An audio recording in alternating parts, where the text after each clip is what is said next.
Opa, professor Felipe Fontoura, e eu trouxe agora para você mais um conceito aí para que você possa melhorar a sua interface, tá certo? É o conceito de zero, um e muitos, que na verdade resume-se basicamente em que a sua tela irá mostrar quando não conter dados.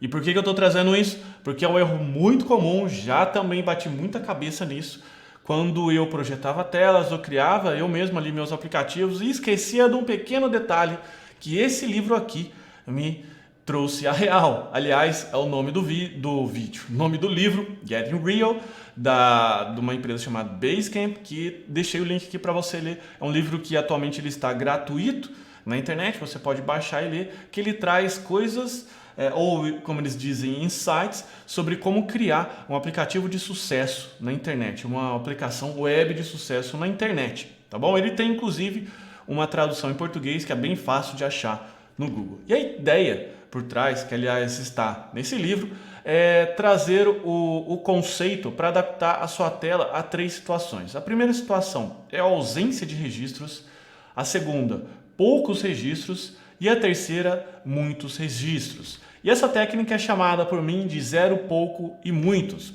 E ela é de extrema importância porque grande parte dos designers e programadores eles consideram na concepção da tela a presença de registros. Mas na verdade, quando o usuário acessa a primeira vez a aplicação, que é o momento crítico, ele se depara com algo vazio, então surge uma dúvida. Tá, mas o que eu faço agora? Bacana? Então imagine você que está fazendo um cadastro, fazendo o famoso CRUD, lá de cadastrar, atualizar, listar usuários, ou clientes, ou fornecedores, enfim, listar os registros. E é muito provável que na tela inicial você comece com um grid, né? Esse grid é um grid em que ele mostra os registros e inclusive muita gente coloca lá uma paginação. Só que no momento que o usuário ele abre essa tela de cadastro, ele não vai ter esse grid. Então ele vai achar o seguinte, bacana, mas o que eu faço agora? Isso está com erro, enfim, não tem nada falando para mim, então isso causa muita insegurança no usuário.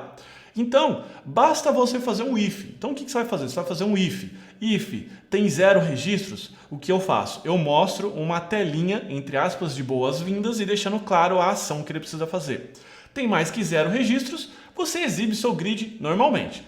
E dentro do Smart Money, é essa situação que a gente colocou. No momento que a pessoa entrar, o seu saldo atual está zero, ou ele não fez nenhum lançamento, ele vai dizer assim para você, opa, parece que você ainda não realizou lançamentos, então clique no botão acima para começar a ver o seu saldo, ou então realizar lançamentos, depende do que você quiser escrever. Mas concorda comigo que não tem uma outra opção desse usuário trabalhar nessa tela? Então aqui tem um if zero lançamentos, mostra esse helpzinho aqui, essa tela linha de boas-vindas, em que ele clica nesse botão e ele já começa a fazer. Isso induz muito positivamente o usuário a ser encorajado a fazer a primeira ação no sistema e mostrar para ele como é fácil, porque, enfim, os usuários já têm aquele ranço, e com razão, tá? Que os sistemas são complicados, telas são complexas e que eles precisam realizar treinamentos e que o computador é chato, tá certo? Nós, programadores, novamente, não achamos tudo isso, né? Mas é porque nós somos pessoas de um outro perfil.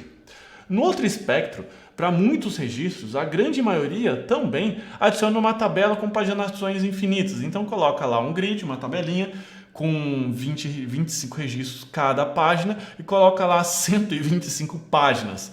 Tá certo? Isso é ruim, porque o pobre coitado do usuário precisa ir de página em página buscando o que ele precisa. Então, nesses casos, especialmente para muitos registros, é necessário você ficar muito atento a campos de buscas e filtros. Por quê? Porque isso vai facilitar enormemente a vida do seu usuário. Porque se ele quiser procurar alguma coisa e tiver muitos registros, você acha que ele vai ter a paciência de ficar clicando nas paginações ou então digitar num campo de busca que não traz a busca que ele quer? Então, nesse momento, é fundamental que você trabalhe muito essa parte de filtro para que diminua a quantidade de registros, de repente até de modo para caber numa tela. Por exemplo, se for um cadastro de clientes, você pode fazer um primeiro filtro logo de cara, clientes ativos e inativos. se você tiver isso dentro do seu sistema, o nome do cliente, dados desse cliente, como por exemplo o telefone, de repente ele não só lembra o primeiro nome, enfim, trazer essa sistemática para que possa ajudar o seu usuário nessa situação.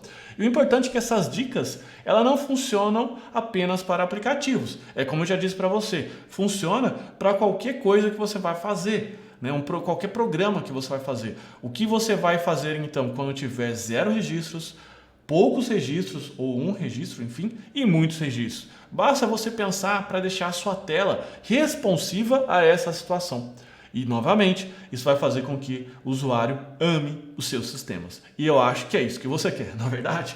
Então, é isso. A aula essa dica que eu tinha para passar para você é essa. Então, fique ligado que nas próximas aulas tem muito mais dicas para que a sua interface ela fique linda e todos os usuários amem. Um forte abraço. Tchau, tchau.